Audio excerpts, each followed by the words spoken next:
هل الوصلة الشريانية الوردية اللي اتقفلت ممكن تتفتح تاني؟ أيوه طبعًا، ومن زمان كمان، وبنسبة 90% من حالات الوصلات الشريانية الوردية اللي بتتقفل ممكن تتفتح تاني وتتسلك والعيان يغسل منها من تاني يوم بعد التسليك، ولكن الموضوع مش بالسهولة دي وسهل جدًا، بمعنى إن مش أي حد يقدر يعمل التدخل ده.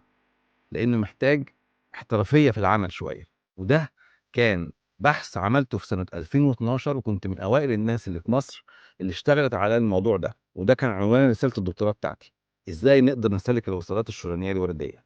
هل السبب نتيجة وجود جلطة في جدار الوريد والّا تليف في جدار الوريد؟ هل هيتم تسليكها عن طريق استئصال الجلطة عادي والّا عن طريق توسيع البالونة الطرفية؟ وكل ده بيتم باستخدام مخدر موضعي والعيان بيرجع يغسل من الوصلة من تاني يوم من غير ما يحتاج يركب قسطرة مؤقتة علشان يغسل منها.